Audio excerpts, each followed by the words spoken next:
शहर को पानी कब मिलने वाला है ये बोलो, लेकिन बोल क्या रहे? ए अवैसी, जवाब सुन। ए देवेंद्र, पानी, रोजगार, महंगाई, इन मुद्दों के ऊपर बात करो मेरे राजा। और राज ठाकरे कई दूसरे शहर में भाषण दे रहा है, दूसरे, और बोल रहा थे, बघितलं का ते खासदार कशी मोठी रॅली मुंबईला घेऊन आला होता, त्याची हिम्मत कशी झाली होती। अरे छोटे, तूने हमारी हिम्मत देखा कहाँ है रे राजा? क्या है कि इलेक्शन भाई आपका है, आप अपने मुद्दे बात करिए ना। आप हमारे बगैर आपको नींद क्यों नहीं आती है? बस हमारे ही चर्चा करते रहते हैं। अब आपको ये जिम्मेदारी निभाना है। 20 तारीख के दिन, 20 तारीख से पहले आपके इस मोहल्ले में, हर इलाके, हर बस्ती के अंदर आपको चौकन्ना रहना है।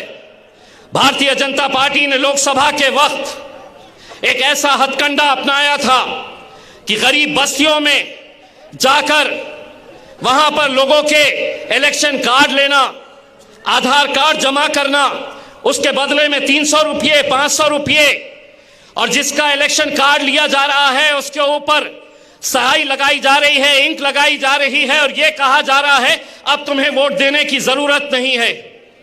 300 रुपये, 500 रुपये में यह खेल खेला जा रहा है। 2 दिन पहले हमें शिकायत मिली थी कि ऐसे ही किसी मोहल्ले के अंदर कुछ मुसलमानों को यह जिम्मेदारी दी गई है कि वो गरीब इलाकों में जाए, गरीब घरों में जाए और ये इलेक्शन कार्ड जमा करे। आप लोगों को जिम्मेदारी के साथ चौकन्ना रहना है, और अगर कोई आया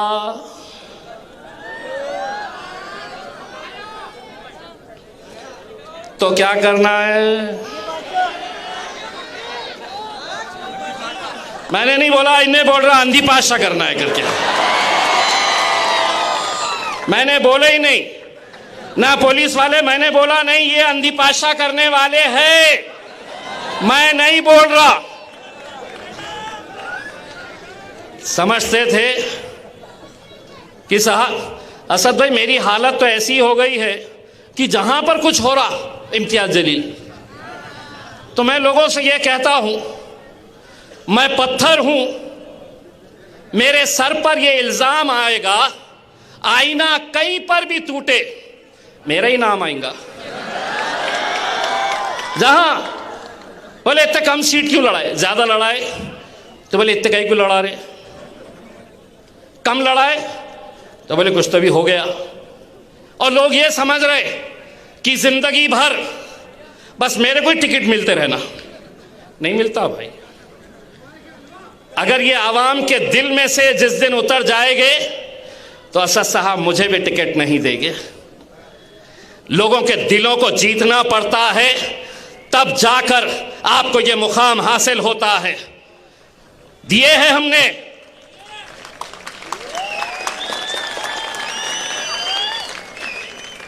मेरे बारे में तो ये कहा गया था, बोले अतुल सावे को जिताने के लिए सबसे कमजोर कैंडिडेट को देंगे इन्हें इम्तियाज जलील। मैं खुद आ गया, सबसे कमजोर कैंडिडेट। मेरे भाई, आज महाराष्ट्र के हालात क्या है, मुल्क के हालात क्या है, ये आप लोगों की मोहब्बत थी। लोकसभा के अंदर यकीनन हमें जीत नहीं मिली, लेकिन मुझे मालूम है किस दीवानगी के साथ, किस जोश और जज्बे के साथ आप लोगों ने हमारे लिए काम किया था। उनकी हराम की दौलत के सामने हम टिक नहीं सके, लेकिन हमने अल्हम्दुलिल्लाह, एक तरफ 3 पार्टियों का गठबंधन था, दूसरी तरफ 3 पार्टियों का गठबंधन था, लेकिन हमारे ये नौजवानों की जिंदा दिली थी, ये जज्बा था, ये दीवानगी थी, हमारी माएँ और बहनों की दुआएं थी कि हम हारने के बावजूद भी उस हार में हमारी जीत नहीं, क्योंकि 3.5 लाख के करीब वोट अल्हम्दुलिल्लाह हमने हासिल किए लोकसभा के अंदर भी।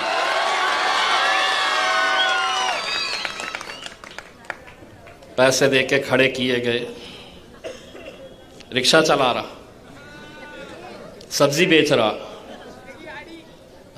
टैंकर चला रहा, क्या बोले तो आमदार बनना है। मुझे मालूम है किसने किया है। सावे साहब, लगा लो कितना पैसा लगा सकते हो, किस किस के ऊपर लगा सकते हैं लगा लो।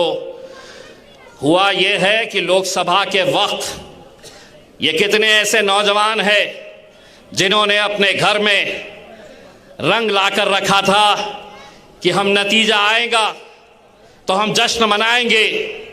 मैंने अभी 2 दिन पहले हरसूल के एक छोटे से बच्चे का किस्सा सुनाया।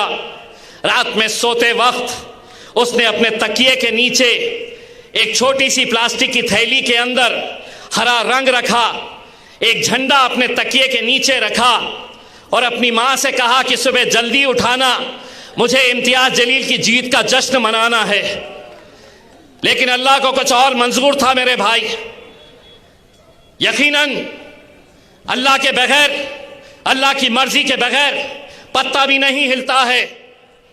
अगर उसने हमारी हार लिखी थी तो कहीं ना कहीं आगे कुछ ना कुछ बेहतर लिखा होगा। इस वजह से वहां पर हमें हार का सामना करना पड़ा।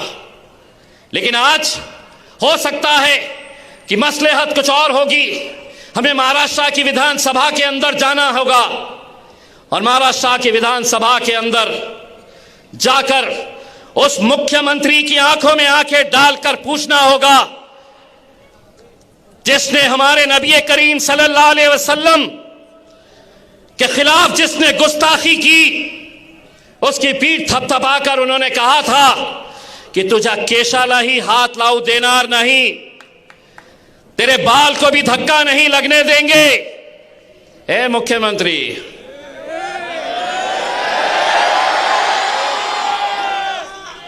जिस रामगिरी के बारे में तुमने ये कहा था कि तेरे बाल को भी धक्का नहीं लगने दूंगा, वो पहले से ही टखला है। नो बाल ऑन हिज हेड। अब बोले मेरे को हराने के लिए भाजपा के बड़े बड़े नेता आने वाले हैं। क्यों आने वाले हैं? क्योंकि उन्होंने आम खास का मंजर देखा, मेरे अकबर बादशाह का मंजर देखा। मेरे को एक भाजपा वाले ने पूछा, ए तुम्हारे पास इतने आ कहां से जाते? मैंने कहा उस आम खास मैदान के ऊपर नरेंद्र मोदी आ जाए, योगी आ जाए, देवेंद्र आ जाए, जब तक तुम पैसा देंगे नहीं, गाड़ियां भेजेंगे नहीं, आम खास भर नहीं सकते। आम खास अगर भरने की ताकत किसी में है तो मेरे अकबर में, मेरे असद अवैसी के अंदर ही वो ताकत है। अल्हम्दुलिल्लाह। आज असद भाई यहाँ पे है, फिर 14 को भी आएंगे, फिर 15 को उनका आखिरी रहेगा, अच्छे अच्छों की बजा के जाएंगे, फिर 16 को अल्हम्दुलिल्लाह अल्हम्दुलिल्लाह अल्हम्दुलिल्लाह अल्हम्दुलिल्लाह मुफ्ती सलमान अजहरी साहब भी इंशाअल्लाह औरंगाबाद तशरीफ लाएंगे। इससे बढ़कर हमारे लिए और क्या खुशी की बात हो सकती है कि सलमान अजहरी साहब ने खुद मुझे फ़ोन करके कहा कि इम्तियाज़ भाई, जब हमारे ताल्लुक़ से कोई मुंह खोलने के लिए तैयार नहीं था, आपने हुकूमत की आंखों में आंखें डालकर ये मांगनी की थी कि मौलाना सलमान अजहरी साहब को रिहा किया जाए। 16 को मुफ्ती सलमान अजहरी साहब और 17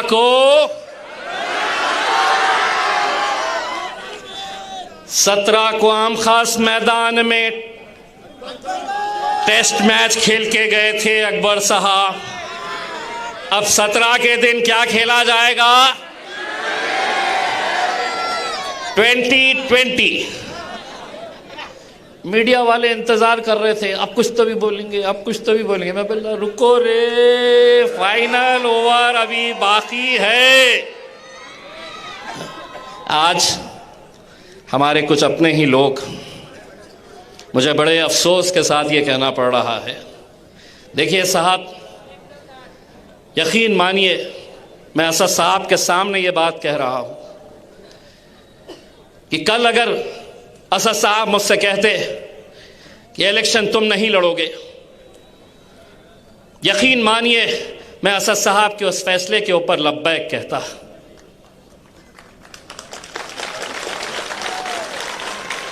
मैं ख़तई अपने मजलिस के खिलाफ मुखालिफत नहीं करता, और जो लोग आज मुखालिफत कर रहे हैं, जो लोग महफिलें सजाकर मेरे बारे में रोज रात में होटलों में चौराहों पर बैठकर जो बुराई कर रहे हैं, सुनो जरा संभल कर अपनों से हमारी बुराई करना।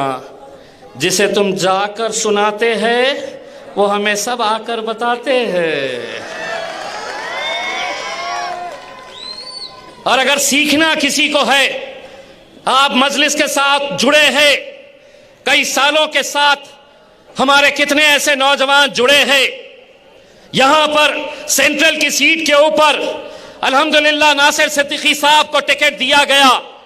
दावेदार और भी लोग थे, जिसमें समीर साजिद बिल्डर भी था, लेकिन जब नासिर सिद्दीकी को दिया टिकट तो समीर साजिद ने कहा कि सदर का फैसला है, मैं लब्बैक कहता हूं।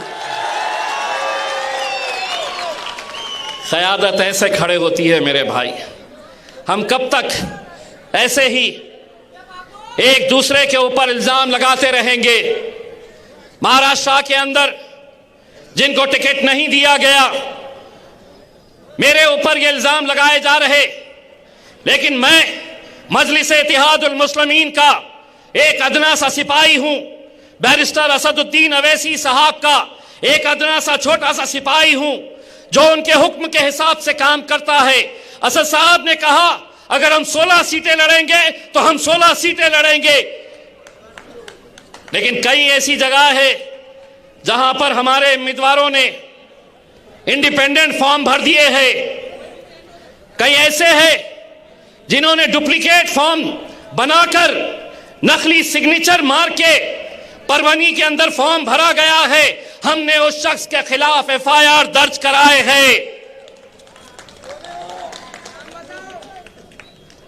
मेरे भाई, आप लोगों को बस इतना कहना चाहूंगा कि 20 तारीख के दिन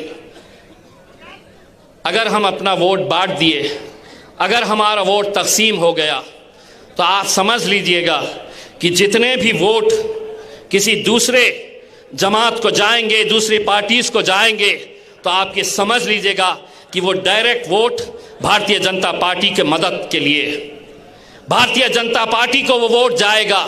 अगर हम मुत्तहिद रहे, अगर हम एक ताकत बनकर खड़े रहे, यकीन मानिए दुनिया की कोई ताकत नहीं हरा सकती है हमें, बशर्ते हम सबको एक प्लेटफॉर्म के ऊपर आना है। बहुत सारे लोग अपनी तो पतंग है, पतंग उड़ती कैसा है? अरे मांझा लगता ना, मांझा कहां कहां से आने वाला है मेरे को भी मालूम है। बहुत सारे लोग लेके आने वाले हैं मांझा। 20 तारीख के दिन क्या होगा? क्या उड़ेगी?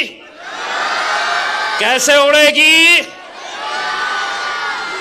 बस आप लोग 20 तारीख के दिन अपनी जिम्मेदारी समझिए, हमारी माँ बहनों को ये जिम्मेदारी दीजिएगा कि सवेरे फजर की नमाज पढ़ने के फ़ौरन बाद वो पोलिंग बूथ के ऊपर आ जाए।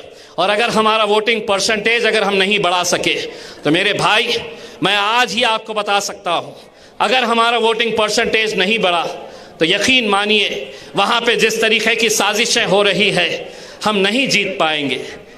हम नहीं जीत पाएंगे अगर हमारे इलाकों के अंदर हम 75%, 80% तक अगर हमारा वोटिंग नहीं लेकर गए। एक एक शख्स की ये जिम्मेदारी है, वरना हमें बड़ा अफसोस के साथ ये कहना पड़ रहा है, लोकसभा की ऐसी कई इलाके थे कि जहां पर 52%, 54%, 55% वोटिंग हुई है।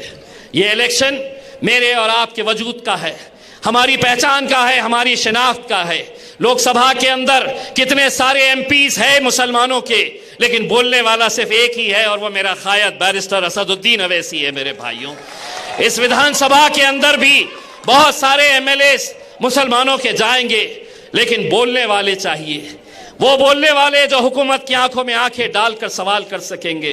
मैं तमाम उलमाए किराम का जो हमारे सरों का ताज है, मैं उनसे ये अदबन गुजारिश करना चाहूँगा, ये कौम पूरी आपके पीछे चलती है, हम आपका एहतराम करते हैं, हम आपके हुक्म की ताबीर करते हैं। आपसे ये हम इल्तिजा करते हैं कि आप अपने नौजवानों को जोश और होश दोनों के साथ मिलकर ये इलेक्शन कैसा लड़ना है इसकी ताकीद करिएगा। एक एक वोट कीमती है मेरे भाई, खतरे खतरे से दरिया बनती है, और इंशाल्लाह 20 तारीख के दिन ये दरिया बनेगी, और 23 तारीख के दिन जो रंग तुमने लोकसभा के लिए लाकर रखा था अपने घरों के अंदर, इंशाल्लाह 23 तारीख के दिन धूमधाम से हम जश्न मनाएंगे। नारे तकबीर, हाथ ऊंचा करके नारे तकबीर, नारे तकबीर। बहुत बहुत शुक्रिया। आखिर दावन अल्हम्दुलिल्लाह। जिनका बेसब्री से इंतजार कर रहे हैं, मैं उन्हें आवाज देने जा रहा हूं। अलहाज बैरिस्टर असदुद्दीन ओवैसी साहब को जोरदार नारे के साथ में उनका इस्तकबाल कीजिए। नारे तकबीर, नारे तकबीर। कौन आया, कौन आया, कौन आया, कौन आया।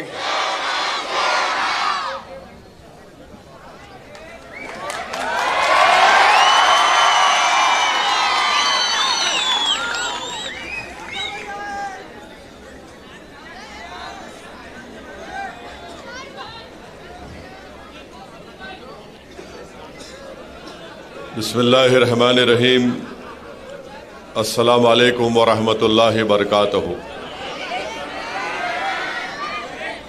मुअज़्ज़िज़ हाज़रीन इकराम, बुज़ुर्गान क़ौम और मिल्लत,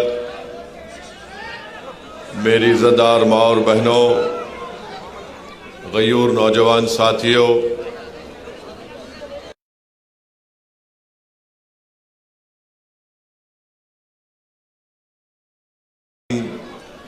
साबिक़ अरकान बल्दिया, शहनशीन पर तशरीफ़ फरमा महाराष्ट्र के मजलिस इत्तेहादुल मुस्लिमीन के सदर, वो साबिक़ रुकन पार्लिमान, वो उम्मीदवार औरंगाबाद ईस्ट मोहतरम जनाब सैयद इम्तियाज़ जलील साहब, हाजी शेर खां साहब और जनाब अयूब खां साहब, जो आज मजलिस इत्तेहादुल मुस्लिमीन में शमूलियत इख्तियार किए हैं, मैं इनका दिल की गहराइयों से इनका खैर मुक़द्दम भी करता हूँ और इनका शुक्रिया भी अदा करता हूँ। जनाब साबिर मौलाना साहब, क़ाज़ी नदीम साहब, जनाब नासिर सिद्दीकी साहब, जो सेंट्रल से मजलिस इत्तेहादुल मुस्लिमीन के उम्मीदवार हैं, हाजी अहमद साहब, शेख इलियास साहब और हमारे अहमद चाचू साहब, हाफिज़ अकील साहब, मोहम्मद असरार साहब, मेरे भाई प्रभाकर पारदे साहब, समीर साजिद साहब, शारिक नक्शबंदी साहब, जनाब शेख अहमद कॉरपोरेटर साहब, दिल्ली से तशरीफ़ लाए MIM पार्टी के ज़िम्मेदार सरताज सैफ़ी साहब, सलीम बेग साहब रुकने बल्दिया और सीनियर मजलिसी कायद हैदराबाद, मेरे भाई जनाब मंजूर खां साहब, अज़ीज़ दोस्तों और बुज़ुर्गों, 20 नवंबर के दिन हम तमाम के लिए एक बहुत ही तारीख़ी और इम्तिहान का दिन बनेगा। और तारीख़ी दिन इसलिए है और इम्तिहान का दिन भी इसलिए है कि इस दिन आपको, नौजवानों को, हमारे बुज़ुर्गों को, कौम और मिल्लत के ज़िम्मेदारों को, उलमाए और मशाइखीन को ये बात का फ़ैसला करना है कि जिस चीज़ का आगाज़ हमने इस तारीख़ी शहर औरंगाबाद में शुरू किया,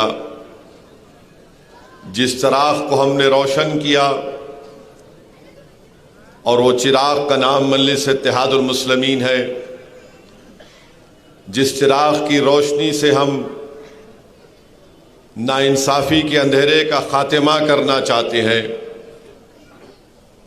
जिस चिराग को हमने बातिल ताकतों के तूफानों में जलाया, जिस चिराग की रोशनी से हमने एक सियासी बेदारी को पैदा किया, जो चिराग आपने जलाया उस चिराग ने हजारों नौजवानों को मुस्तकबिल का कायद बनाने का ख्वाब हमने दिखाया। जिस चिराग को आपने जलाया, आपने इम्तियाज जलील को एक सहाफ़ी से MLA बना दिया। जिस चिराग को आपने जलाया, यहाँ पर मजलिस के 28 से ज़्यादा अरकान बल्दिया मुंतखब हुए। जिस चिराग को आपने और रोशनी दी अपने आंसुओं से, अपने इत्तेहाद से, अपनी कुर्बानी से, आपने अपने नुमाइंदे को दिल्ली में लोकसभा का रुकन बनाया। 20 साल के बाद महाराष्ट्र से एक मुस्लिम रुकने पार्लिमान बनकर अगर गया तो आप ही की मेहनत और जुस्तजू की बुनियाद पर गया। मेरे अजीज दोस्तों और बुजुर्गों, 20 नवंबर हम तमाम के लिए एक इम्तिहान का वक्त भी है और एक तारीखी दिन भी है। मैं आपसे फिर से कह रहा हूं, कल भी मैंने कहा था, आज भी कह रहा हूं, जो ताकतवर होता है वो कहता है कि मैं इलेक्शन जीतूंगा, जो कमजोर होता है वो यही कहता है कि मैं इसको हराऊंगा। अब आपको ये फैसला करना है कि आप औरंगाबाद सेंट्रल से, औरंगाबाद ईस्ट से आप कामयाब होंगे ताकतवर बनकर, या फिर आप कमजोरों को उनके नापाक अज़ाइम में उनको कामयाब होने देंगे। ये वो कमजोर लोग हैं जो जीतने के लिए चुनाव नहीं लड़ रहे हैं। इनका मकसद एक ही है कि जिस चिराग को आपने और हमने मिलकर जलाया, अपने आंसुओं से, अपनी कुर्बानियों से, अपनी जुस्तजू से, वो ये चाहते हैं कि इस चिराग को ख़त्म करके रख दिया जाए। वो इतने परेशान हैं इस चिराग से कि ये देख रहे हैं कि सरजमीन महाराष्ट्र पर एक सियासी शऊर बेदार हो रहा है। वो ये देख रहे हैं कि आज ये नौजवान अपने आप को मुस्तकबिल का एक लीडर बनते हुए देख रहा है। वो इस बात को समझ चुके हैं कि अगर हम यहाँ पर मजलिस इत्तेहादुल मुस्लिमीन को नहीं रोकेंगे तो मुस्तकबिल में ये लोग हर जगह पर अपनी हिस्सेदारी की बात करेंगे, क्योंकि अब तक हिस्सेदारी की बात नहीं होती थी। बात यही होती थी कि ये हमारा उम्मीदवार है, तुम जाकर वोट डालो। हमारे पास कोई चॉइस नहीं था। मगर आज मजलिस को आपने अपने वोटों से, अपनी दुआओं से, अपने आंसुओं से मजबूत किया। बल्कि मैं जिम्मेदारी के साथ आपके सामने कह रहा हूं कि सरजमीन हैदराबाद, तेलंगाना के बाद अगर मजलिस इत्तेहादुल मुस्लिमीन किसी सरजमीन पर मजबूत भी है, मकबूल भी है, अगर हर एक के घर में की जगह जहां पर मजलिस पहुंच चुकी है, अगर हर एक के दिल में मजलिस पहुंच चुकी है, तो वो सरजमीन औरंगाबाद है मेरे अजीज दोस्तों और बुजुर्गों। और यही चीज मुखालिफीन मजलिस इत्तेहादुल मुस्लिमीन को, यही चीज कमजोरों को पसंद नहीं आती कि कौन है ये लोग कि जो आज आकर यहां पर मजलिस के पैगाम को पहुंचाया। मैं सलाम करता हूं आप तमाम को, मैं सलाम करता हूं उन तमाम लोगों को जो खामोशी से पर्दे के पीछे गुमनामी में मजलिस के लिए काम करते आए हैं। मैं सलाम करता हूं हमारी उन माँ और बहनों को जो मजलिस के लिए तड़पती हैं, जो आज हम पैदल दौरा करते हैं। जब असदुद्दीन अवैसी जाकर उनके सामने एक माइक लेकर कहता है कि मैं असदुद्दीन अवैसी हूं, आपसे गुजारिश करने आया हूं कि 20 नवंबर के दिन मजलिस को मजबूत करना है, तो हमारी बहनें, हमारी बेटियां, हमारी माएं देखकर दुआ देकर कहती हैं कि हम तुम्हारे लिए दुआ कर रहे, तुमको ही अल्लाह कामयाब करेगा। मेरे भाई, इससे बढ़ के मोहब्बत, इससे बढ़कर दौलत कोई एक सियासतदान क्या हासिल कर सकता है कि गुमनाम शख्स यहां पर आता है, आपके गली कूचों में फिरता है, जिसको मैं नहीं जानता, मगर अल्लाह ने उनके दिलों में मंजलिस की मोहब्बत को पैदा कर दिया। यही आपकी हमारी सबसे बड़ी कामयाबी है मेरे अजीज दोस्तों और बुजुर्गों। इस चीज को ये रोकना चाहते हैं, ये लोग नहीं पसंद करते कि मंजलिस आगे बढ़े। मंजलिस इसलिए आगे बढ़ रही है क्योंकि लोग जान चुके हैं कि हमको अपनी सियासी आवाज की जरूरत है। जो मजलूम है वो जानता है कि मंजलिस मेरी ताकत है। जो लोग सिस्टम से नाइंसाफी का शिकार हो चुका है वो जानता है कि हुजूम तो है मगर सन्नाटा है। अगर इस सन्नाटे को कोई तोड़ता है तो उसका नाम मजलिस इत्तेहादुल मुस्लिमीन है।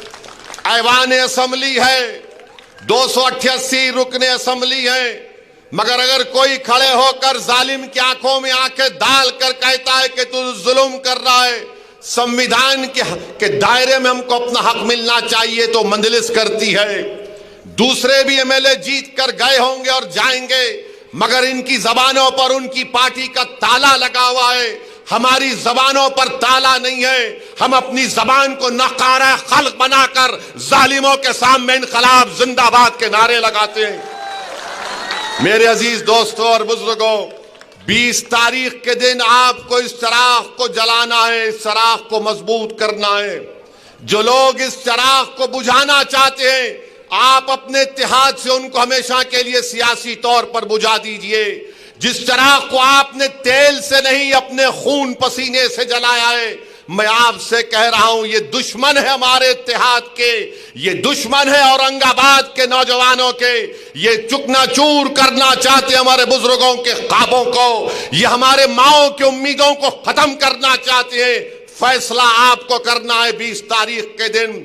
ये लोग जीतने के लिए नहीं, मोदी के इशारे के ऊपर, शिंदे के इशारे के ऊपर, आरएसएस के इशारे के ऊपर, बल्कि आज कह रहा हूं, जिसने हमारे नबी करीम सल्लल्लाहु अलैहि वसल्लम के शान में गुस्ताखी की, उस गुस्ताख जालिम के एजेंट बनकर हमारी सफों में आकर हमारे इत्तेहाद को कमजोर करना चाहते हैं। खबरदार कर रहा हूं आपको, गुस्ताखों का साथ मत दो। जो लोग गुस्ताख के एजेंट बनकर औरंगाबाद की सरजमीन पर हमारे इत्तेहाद को कमजोर करना चाहते हैं, नौजवानों, बुजुर्गों, इन गुस्ताखों का जवाब तुम खड़े होकर पतंग के निशान पर बटन दबा कर दोगे और जवाब दोगे जमहूरी तरीके से। तुम पैगाम दोगे शिंदे को, फडणवीस को, मोदी को, आरएसएस को और उस गुस्ताख को, देख तूने हमारी सफा में अबू जहल को भिजाया था, हमने अबू जहल को आज बख्शने वाले नहीं है। देख तू मीर जाफर और मीर सादिक को हमारे सफों में भिजाया था, अब हम इन मीर जाफर और मीर सादिक को जान चुके हैं। जो हमारे दरमियान में आकर हमारी पीठ पर खंजर नहीं घोंप रहे, बल्कि हमारे मुस्तकबिल को खत्म करना चाहते। तो मेरे अजीज दोस्तों और बुजुर्गों, ये नरेंद्र मोदी आरएसएस ने पूरे महाराष्ट्र के इलेक्शन में 90 ऐसे लोगों को इलेक्शन लड़ा रही है। इंडिपेंडेंट, नाम के आजाद हैं मगर गुलाम हैं आरएसएस के और मोदी के। इनके नाम उर्दू से शुरू होते हैं, नाम तो उर्दू का है मगर काम तो अबू जहल का करने वाले हैं। ये लोग मीर जाफर और मीर सादिक के एजेंट है, याद रखिए। ये जीतने के लिए इलेक्शन नहीं लड़ रहे, ये हराने के लिए इलेक्शन लड़ रहे हैं। और याद रखो, मैं बता रहा हूं, अगर खुदा ना खास्ता कुछ होगा तो ये जिंदगी भर बोलेंगे देखो हमने गिरा दिया था। मगर मुझे यकीन है औरंगाबाद के बुजुर्गों पर, मेरी मां और बहनों पर, वो गद्दारों को इस बात की इजाजत नहीं देंगे कि हम एक जिंदा कौम है, हम जिंदों के सामने कोई आकर ये नहीं कह सकता कि हम तुमको गिराएंगे, हम जिंदा रहेंगे और इनको सियासी तौर पर इनके चारों खाने चित करेंगे, इनके मंसूबों में इनको शिकस्त देंगे, इनकी साजिशों को हम बेनकाब करेंगे। ये लोग उस गुस्ताख के एजेंट बनकर आ रहे हैं। औरंगाबाद ही वो वाहिद शहर था पूरे महाराष्ट्र में जहां से आपने उठकर उस गुस्ताख को पैगाम दिया था अपने इत्तेहाद के जरिए। किसी जगह से कोई नहीं उठा था। आप ही के शहर से एक दीवाना इम्तियाज जलील खड़ा हुआ और उसने कहा कि मैं पार्लियामेंट का इलेक्शन हार गया, इन जालिमों ने मेरे खिलाफ साजिश की, मगर मुझे एमपी रहने की कोई जरूरत नहीं है। मेरे आका पर, मेरे नाना पर अगर कोई गुस्ताखी करेगा तो ऐसी लाख एमपीओं को मैं कुर्बान करूंगा, मगर मेरा ईमान मुझे पुकार पुकार कर कह रहा है कि मैं खामोश नहीं बैठ सकता, मुझे आवाज हक बुलंद करना है। और इम्तियाज जलील ने और मजलिस ने फैसला लिया। पूरे परेशान हो गए, हुकूमत परेशान, जालिम परेशान, कमजोर परेशान, मुनाफिक परेशान, अबू जहल के दोस्त परेशान, मीर जाफर मिर्जा सादिक परेशान, प्रशासन परेशान। जब आपने यहां से नारा लगाया कि औरंगाबाद वो सरजमीन है जहां पर हम हर एक की भाईचारगी को मानते हैं, कोई किसी भगवान को माने, किसी खुदा को माने, हम उसका एहतराम करते हैं, मगर किसी को भी इस बात की इजाजत हम नहीं देंगे कि किसी के भी मजहब के सबसे बड़ी शख्सियत के खिलाफ अगर कोई अनाप शनाप बकेगा तो हम खामोश बैठेंगे। इसीलिए आए हैं क्योंकि आपने 10,000 गाड़ियों के साथ यहां से जुलूस निकालकर मुंबई गए थे, तो ये वो गुस्ताख को बड़ी तकलीफ हुई। ये तमाम के तमाम इबलीस के साथी ये देख रहे हैं कि आपने क्या कर दिया। औरंगाबाद से आपने तारीख बना दी, बल्कि लोग कह रहे थे कि महाराष्ट्र में मुस्लिम अल्पसंख्यक समाज एहतजाज नहीं कर सकती, इसलिए कि एहतजाज होगा तो दंगा होगा, मगर आपको लाखों सलाम, आपने बता दिया एहतजाज होगा, लाखों की तादाद में होगा, मगर पुरअमन रहेगा अल्हम्दुलिल्लाह। तो इसीलिए आज ये सब लोग यहां पर आ रहे हैं, एक के बाद एक सब आ रहे हैं। कोई यहां से उतर रहा, कोई वहां से उतर रहा, कोई नीचे से निकल रहा, कोई बिल से सांप निकल रहा, कोई सुराख से चूहा चेहरा दिखा रहा, सब आ रहे हैं। मगर ये औरंगाबाद की सरजमीन है, ये तारीखी सरजमीन है। तो इसीलिए कह रहा हूं 20 तारीख के दिन आपको अपने इत्तेहाद को मजबूत करना पड़ेगा, अपने इत्तेफाक को मजबूत करना पड़ेगा। याद रखो नौजवानों, ये लड़ाई तुम्हारे मुस्तकबिल के लिए हम लड़ रहे हैं। याद रखो मेरी इज्जतदार मां और बहनों, ये लड़ाई आपके ख्वाबों को पूरा करने के लिए किया जा रहा है।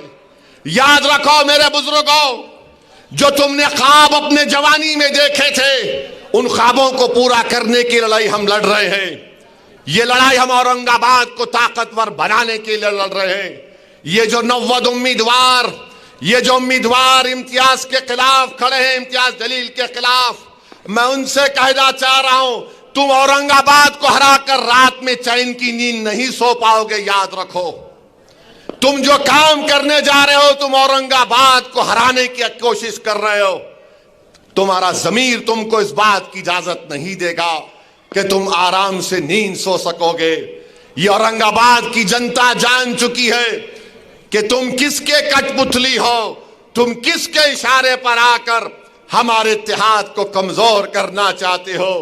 तो मैं आपसे कह रहा हूं, जो गलती हमसे थोड़ी बहुत हो गई पार्लियामेंट के इलेक्शन में, अब दोबारा हमको गलती नहीं करना है, बल्कि हमको पहले से ज्यादा हमारा पोलिंग परसेंटेज होना चाहिए। जिसका नाम वोटर लिस्ट में है, सुबह 7 बजे पोलिंग बूथ को चले जाना और शाम में 5 बजे तक अपने के कोड को इस्तेमाल करिए। अपने घर में जितने वोट है उनको इस्तेमाल करिए। नौजवानों, एक दिन के लिए सब चीज छोड़ दो, अपनी मोटरसाइकिल पर लेकर जाओ अपने माँ बाप को अपने बुजुर्गों को, अपने दोस्तों को तरगीब दो कि चलो भाई, आज इम्तिहान और तारीख का दिन है। तुम अगर तारीख रकम कर दोगे तो याद रखो मेरी इस बात को, मैं जिंदा नहीं रहूंगा, मगर 50 साल के बाद एक बच्चा उठकर तारीख लिखेगा और कहेगा कि गंजे शहीदा में एक दीवाना खड़े होकर हमसे मुखातिब होकर कहा था कि अगर तुम 20 नवंबर के दिन इत्तेहाद और इत्तेफाक के जरिए इम्तियाज और नासिर सिद्दीकी को कामयाब करोगे तो 50 साल के बाद लोग याद रखेंगे तुम्हारी इत्तेहाद को। यहां से तुम कामयाब हो गए तो याद रखो हिंदुस्तान के कोने कोने में तुम अपने कामयाबी के परचम को लहराओगे। महाराष्ट्र तो छोड़ो, हिंदुस्तान का कोना कोना, हिंदुस्तान का शहर शहर, हिंदुस्तान का गांव गांव पुकार कर कहेगा औरंगाबाद की जनता को सलाम, औरंगाबाद के बुजुर्गों को सलाम, औरंगाबाद के नौजवानों को सलाम। तो मेरे अजीज दोस्तों और बुजुर्गों, एक एक वर्ड को इस्तेमाल करिए। ये कमजोर लोग हैं, इनको अगर कुछ नहीं मिला तो किधर भी कूद जाते ये लोग, किधर भी कूद जाते हैं। मैं इनके बारे में बहुत कुछ बोल सकता हूं, मगर सिर्फ इतना कह रहा हूं कि याद रखो तारीख हमको पुकार पुकार कर कह रही है। करबला के मैदान में अल्लाह के रसूल सल्लल्लाहु अलैहि वसल्लम के नवासे के साथ नमाज भी पढ़ते थे और पानी भी बंद कर देते थे। अल्लाह के रसूल सल्लल्लाहु अलैहि वसल्लम के नवासे की गर्दन काटी गई, सजदे में थे इमाम हुसैन, आले रसूल को कुर्बान कर दिया।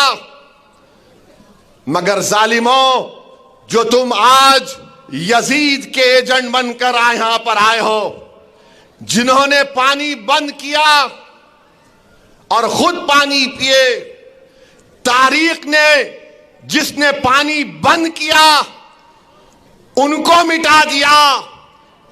तारीख ने यह बता दिया कि जो पानी पीते थे और दूसरों को पानी नहीं पिलाते थे, तारीख ने पानी पिलाने वालों को भुला दिया, और जिस जालिम ने पानी नहीं दिया अल्लाह ने उनको सुबह क़यामत तक उरूज दिया।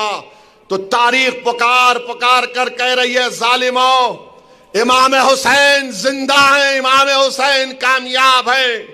जो फिर ये तमाम के तमाम जालिम हैं, ये तमाम यजीदी लश्कर के लोग हमेशा से पलीत थे और पलीत रहेंगे। टीपू सुल्तान पर पीछे से हमला करने वाले कौन? टीपू सुल्तान पर पीछे से हमला करने वाले कौन थे?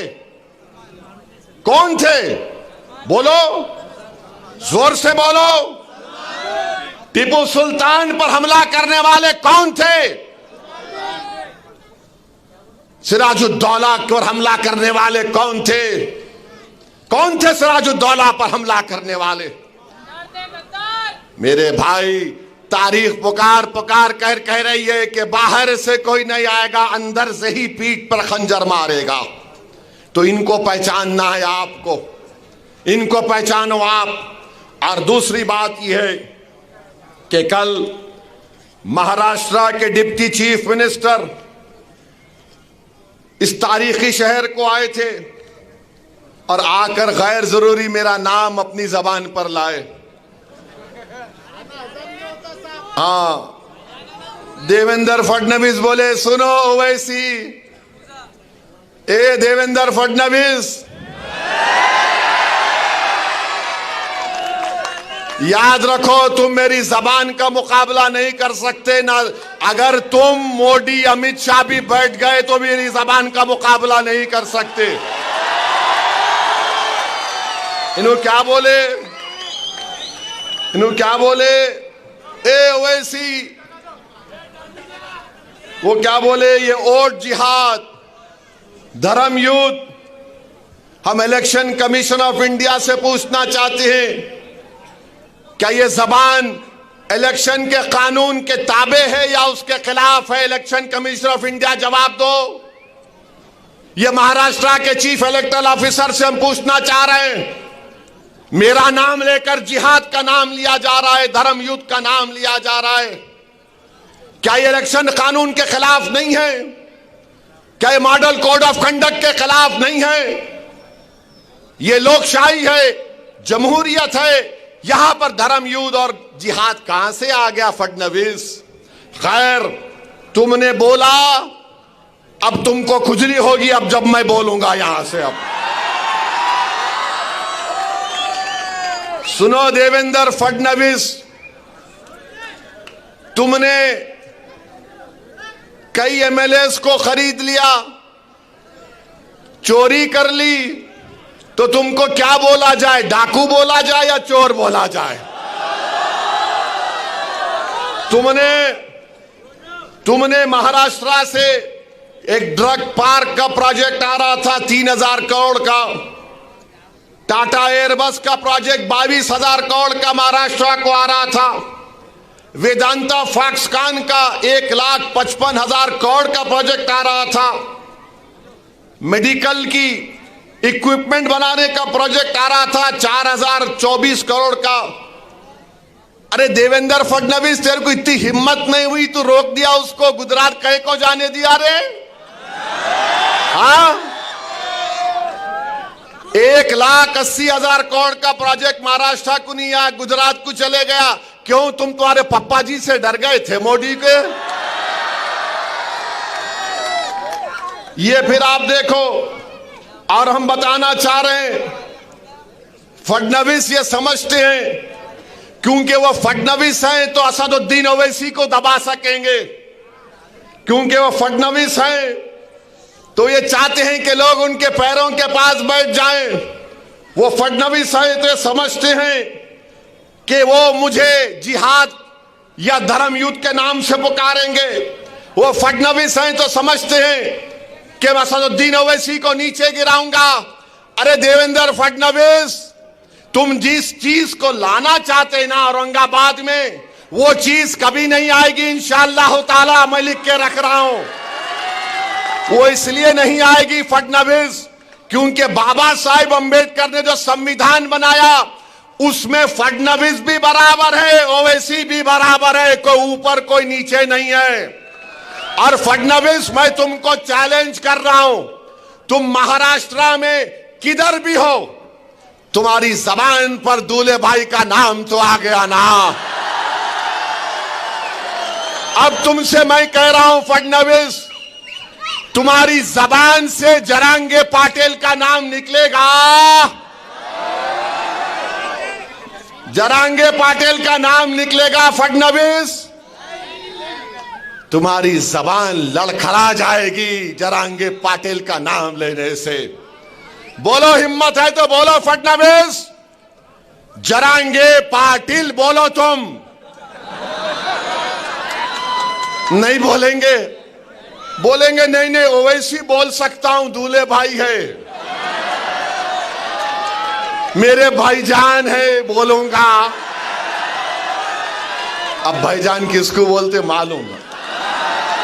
लाइटर वेन में, मगर जरांगे पाटिल का नाम नहीं लेंगे फडणवीस। तुम फडणवीस बोलो, जरांगे पाटिल नहीं बोल सकेंगे। डर नहीं लगता? कच्ची हो जा रही पूरों की। और देवेंद्र फडणवीस, तुम बार बार जिहाद जिहाद बोलते।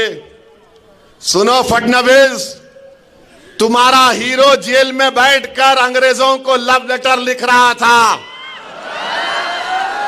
हमारे उलमाए किराम माल्टा की जेल में और जेल के मैदान में मौलाना हुसैन अहमद मदनी, मौलाना महमूद उल हसन अंग्रेजों के सामने झुके नहीं, सीना तान कर खड़े हो गए। सुनो फडणवीस, अल्लामा फजल कैराबादी काला पानी की जेल में थे। अल्लामा फजल कैराबादी ने अंग्रेजों से कोई सौदा नहीं किया। सुनो फडणवीस, 1820 के बाद इस मुल्क की आजादी की लड़ाई में सबसे पहला फतवा किसने दिया? हमारे मदरसों के जिम्मेदारों ने दिया, जिहाद का फतवा दिया। फडणवीस, जब तुम्हारे बुजुर्ग नहीं थे, अंग्रेजों से लड़ने का तरीका हमने देश को सिखाया, हमने बताया कैसे अंग्रेजों को भगाया जा सकता है। तारीख गवाह है कि दिल्ली की जामा मस्जिद से लेकर वो जो पंजाब का पाकिस्तान का बॉर्डर है मौजूदा, उन झाड़ों और पेड़ों पर हमारे उलमाए किराम की लाशें फकर से लटक रही थी। वो लटक तो रही थी मगर पुकार पुकार कर पैगाम दे रही थी तुम जैसे फडनवीस लोगों को कि देखो इस देश से हमने मोहब्बत की और इस देश को आजाद कराने के लिए हमने अपना सब कुछ कुर्बान कर दिया। आज फडनवीस बोलते जिहाद। फडनवीस तुमको जिहाद, फडनवीस क्या बोले? ओट जिहाद। अभी लैंड जिहाद हो गया, लव जिहाद हो गया, एग्जाम जिहाद हो गया। अब फडनवीस आरएसएस बीजेपी बोल रही ओट जिहाद। यानी धूलिया में मालेगांव सेंट्रल की सीट से बीजेपी के उम्मीदवार को वोट नहीं मिला तो फडनवीस बोल रहे ओट जिहाद। हमको सेंट्रल मालेगांव से वोट नहीं मिले, जहां तुम्हारे को वोट नहीं मिला वहां जिहाद हो गया, जहां तुम्हारे को हार गए वहां जिहाद हो गया। तुम गुजरात में भी एक सीट हार गए, कैसा हारे बोलो? तुम हैदराबाद में मेरे खिलाफ हार गए, कैसा हारे बोलो?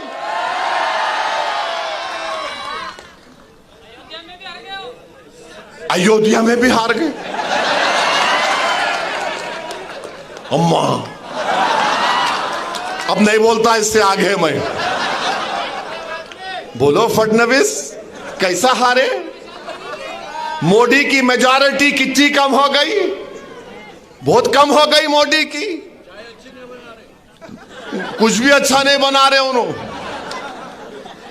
अब बोलो, मगर मेरे भाई मालेगांव सेंट्रल की बात फडनवीस ने की। 1818 में अंग्रेजों और मराठाओं की जंग हुई थी, तीसरी जंग। मराठाओं की फौज में मुसलमान थे। कौन सी तारीख को? 1818। फडनवीस तुम तारीख में वीक हो, तुम्हारे को नहीं मालूम, तुम हिस्ट्री नहीं जानते। कुछ भी नहीं जानता, छोड़ो उन्हें।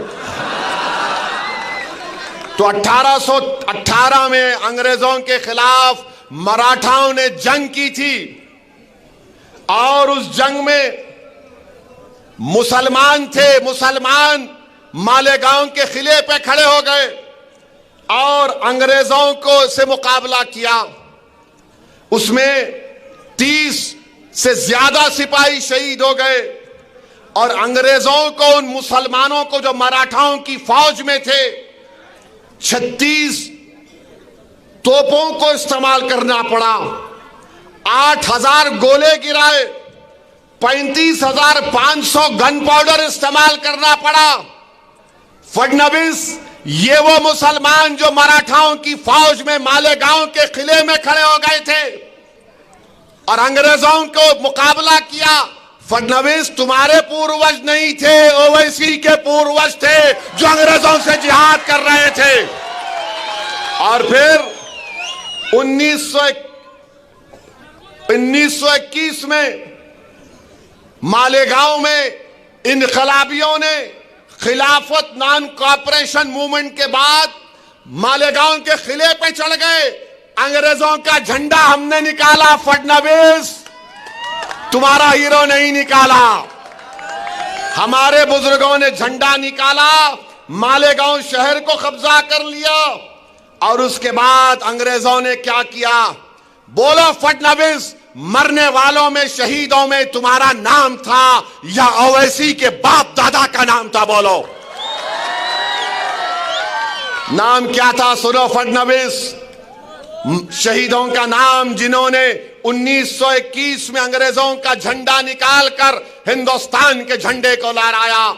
शहीदों में नाम सुलेमान शाह, इस्माइल अल्लाह रखा, शाहीन बिखारी, शाबान बिकारी, बुद्धू, फरीदास, अब्दुल गफ्फार, ये तमाम को फांसी पे लटका दिए फडनवीस। तुम्हारा हीरो अंग्रेजों को लव लेटर लिख रहा था, I love you, I love you. हम आई लव यू नहीं बोले अंग्रेजों को, हम बोले वी हेट यू। तुमको निकलना पड़ेगा भारत से। तुम आकर हमको जिहाद सिखाओगे फडणवीस? अरे तुम जिहाद का जे नहीं जानते, तुम हमको क्या पूछ रहे हो? और हमारे बुजुर्गों ने अब्दुल्ला खलीफा, मोहम्मद हुसैन, इन लोगों को भी जेल में अंग्रेजों ने मार मार कर शहीद कर दिया। तो मेरे अजीज दोस्तों और बुजुर्गों, आज 20 नवंबर के दिन भी आपको एक फैसला करना है, या बुज़दिली या बहादुरी का मुजाहरा करना पड़ेगा। आप बुज़दिली का मुजाहरा करेंगे या बहादुरी का मुजाहरा करेंगे? बताओ, सोच कर हाथ उठाओ। क्योंकि मालेगांव में जो शहीद अंग्रेजों का झंडा उतारे थे, सुलेमान शाह, इस्माइल अल्लाह रखा, शाबान बिखारी, बुद्धू फरीद, अब्दुल गफ्फार की रूहें पुकार पुकार कर कह रही, अगर अल्लाह हमको सुनने की ताकत देगा, औरंगाबाद की सरजमीन पर बसने वालों, तुम क्या बहादुरी के मुजाहरे करोगे या बुज़दिली के मुजाहरे करोगे? बताओ, आप बहादुरी के मुजाहरे करेंगे या बुज़दिली के मुजाहरे करेंगे? आपको बताना पड़ेगा। आप उम्मीद पर फैसला करेंगे या खौफ पर फैसला करेंगे? बताओ, आप उम्मीद पर फैसला करेंगे, आप बहादुरी को अपनाएंगे? तो फिर आप बताइए, आज 20 नवंबर के दिन आप 1 घंटे की कुर्बानी देंगे या अपने मुस्तकबिल को आप तकालीफ में गुजारेंगे? 20 नवंबर के दिन आपको इंशाअल्लाह, मुझे यकीन है कि आप बहादुरी के मुजाहरे करेंगे। आप खौफ को करीब आने नहीं देंगे, आप उम्मीद के ऊपर मंजलिस को वोट देंगे। आप 1 घंटे की कुर्बानी देंगे, अपने वोट को इस्तेमाल करने जाएंगे। मेरे अजीज दोस्तों और बुजुर्गों, बहुत से लोग असदुद्दीन ओवैसी के बारे में बातें करते हैं, तुम उनका हिस्सा नहीं बने, तुम इनका हिस्सा नहीं बने। अरे मेरे भाई, दीवाने हैं क्या तुम लोग? जब मेरे हिस्से में अल्लाह ने औरंगाबाद के गरीबों के दिलों में मोहब्बत डाली, मैं यही हूं, मेरा हिस्सा यही है। इसीलिए किसी शायर ने कहा था, मैं इसीलिए हुजूम का हिस्सा नहीं बना, मैं इसीलिए हुजूम का हिस्सा नहीं बना। सूरज कभी नुजूम का हिस्सा नहीं बनता, सूरज तारों का हिस्सा नहीं बनता। याद रखो, याद रखो, सूरज तारों का हिस्सा नहीं बनता। और औरंगाबाद के उन गयूर नौजवानों को पैगाम दे रहा हूं कि शायर ने अच्छा कहा था कि देख जिंदा से परे रंगे चमन जोशे बहार, देख जिंदा से परे रंगे चमन ने जोशे बहार।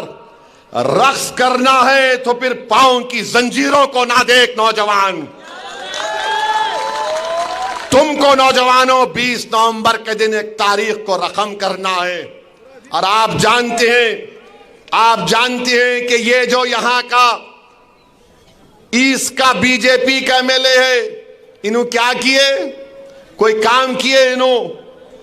कहीं पर मैं दौरे कर रहा हूं, डेवलपमेंट क्या हुआ? आप जानते हैं कि औरंगाबाद में पीने के पानी की लाइन टंकी है, और उस टांकी का काम करवाना था, उसकी लाइफ खत्म हो चुकी है। इम्तियाज जलील के जमाने में उस टांकी के ताल्लुक से पानी की टांकी को सही बनाना है, वो जमीन अलॉट नहीं करते। अरे तुम एमएलए हो ईस्ट के, तुम नजरअंदाज करते हो उन इलाकों को। इसलिए नजरअंदाज करते हो कि फडणवीस ने कह दिया होगा, अरे नहीं नहीं यहां मत जाओ, यहां पर जिहादी रहती हैं, तुम कोई डेवलपमेंट का काम नहीं करवाते। ये कौन सा तुम्हारा राज है शिंदे? ये कौन सा तुम्हारा राज है फडणवीस कि 8 दिन में 1 मर्तबा पानी आता है? तुमको शर्म नहीं आती? तुम सत्ता में बैठकर गरीबों को औरंगाबाद के तकलीफ पहुंचा रहे हो। कचरे के ढेर लगे हुए हैं, मोरियों का पानी बहता है, मगर तुमको फिक्र नहीं है। मगर तुम आकर क्या बोलते हो? असदुद्दीन ओवैसी का नाम लेते हो। जिहाद की बात करते हो, धर्म युद्ध की बात करते हो। अरे देवेंद्र फडणवीस, तुमने औरंगाबाद को पानी नहीं पिलाया। तुम्हारे ईस्ट के एमएलए ने जबरदस्ती पूरी ताकत के साथ उन इलाकों में काम नहीं करवाया जहां से हय्याल सलाह हय्याल फलाह की सदाएं आती हैं। और अगर तुम्हारा ईस्ट का एमएलए समझ रहा है कि पानी नहीं लेकर आएंगे, डेवलपमेंट नहीं कराएंगे, तो सुनो फडणवीस, सेंट्रल की आवाम चाहे किसी समुदाय की हो, वो तय कर चुकी है कि अब के बार इम्तियाज को कामयाब करेंगे और ईस्ट और सेंट्रल में हम तरक्याती काम करवाएंगे। आज ईस्ट की आवाम से, राय दहिंदगान से मैं अपील कर रहा हूं कि आपको एक इम्तियाज जलील जैसे एक फाल और हरकयाती एमएलए की जरूरत है, जो हर एक का काम करे, जो ये ना देखे कि ये कौन से मजहब का है, जो ये ना कहे कि धर्म युद्ध और जिहाद की बातें करे। काम इम्तियाज जलील ने किया बहैसियत एमपी। आप जानते हैं कि हमारे कॉरपोरेटर्स ने भी काम किया। आजाद चौक पे डीपी रोड, आजाद चौक से रोशन गेट, एक बल्दिया का अस्पताल अल्तमश कॉलोनी में, कब्रिस्तान की दीवार, और आप जानते हैं कि इम्तियाज जलील ने आम खास ग्राउंड में फुटबॉल ग्राउंड बनाने की कोशिशें की। एक 100 करोड़ का रोड डेवलपमेंट फंड लेकर आए। हॉस्पिटल में 400 बेड के हॉस्पिटल में वैकेंसीज को पुर किया। और फिर इम्तियाज जलील ने एमपी के तौर पर औरंगाबाद के एयरपोर्ट को डेवलप किया, जहां पर 2 फ्लाइट आती थी। अब हैदराबाद, अहमदाबाद, दिल्ली, मुंबई से फ्लाइटें आ रही हैं। औरंगाबाद से शिरडी की 4 लेन की लाइन इम्तियाज जलील ने मंजूर करवाई थी। और फिर एक under bridge Shivaji Nagar railway gate के पास, उसको पब्लिक की नुमाइंदगी पर इम्तियाज जलील ने मंजूर करवाया।